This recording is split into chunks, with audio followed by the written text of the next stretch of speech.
যুদ্ধে জড়িয়ে নিজেদের ধ্বংসের নেশায় মেতে উঠেছিল ভারত পাকিস্তান, কিন্তু এই খেলায় আসল নাটের গুরু চীন। ধারণা করা হচ্ছে চীনের প্রত্যক্ষ সমর্থনেই ভারতের বিরুদ্ধে এমন বিধ্বংসী হয়ে উঠেছিল পাকিস্তান। ভারত হয়তো ভাবতেও পারেনি পাকিস্তান এত কড়া প্রতিক্রিয়া দেখাবে। শেষ পর্যন্ত খেলার মাঠে মার্কিন প্রেসিডেন্ট ডোনাল্ড ট্রাম্প না নামলে চিরপ্রতিদ্বন্দ্বী দুই দেশকে হয়তো থামানোই যেত না। আসলে অস্ত্রের বাজারে নতুন রাজা কে হবে তা দেখিয়ে দিয়েছে ভারত পাকিস্তানের এই লড়াই। 4 দিন ধরে দুই প্রতিবেশী দেশের মধ্যে লড়াইয়ে অন্তত 6টি দেশের সমরাস্ত্রের ব্যাপক ব্যবহার ঘটেছে।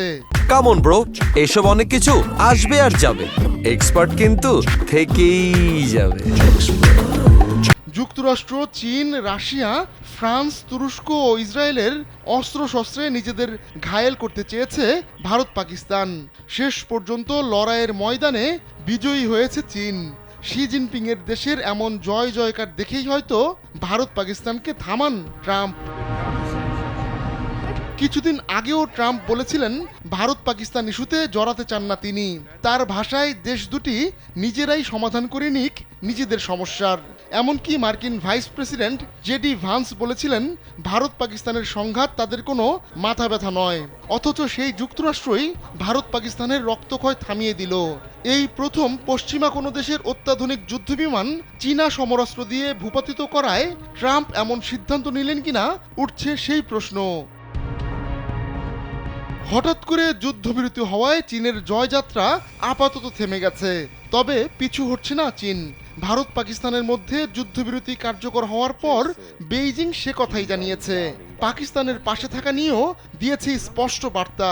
বলছে ভারতের সঙ্গে চলমান সীমান্ত উত্তেজনার প্রেক্ষাপটে পাকিস্তানের সার্বভৌমত্ব, ভৌগোলিক অখণ্ডতা ও স্বাধীনতার প্রতি দৃঢ় সমর্থন রয়েছে চীনের। শনিবার চীনের পররাষ্ট্রমন্ত্রী ওয়াং ই পাকিস্তানের উপপ্রধানমন্ত্রী ও পররাষ্ট্রমন্ত্রী ইসাক দারকে এক ফোনালাপে এমন বার্তা দেন। পরে পাকিস্তানের পররাষ্ট্র মন্ত্রণালয় জানায়, আলাপকালে ইসাকদার বর্তমান আঞ্চলিক পরিস্থিতি চীনা পররাষ্ট্রমন্ত্রীর কাছে তুলে ধরেন।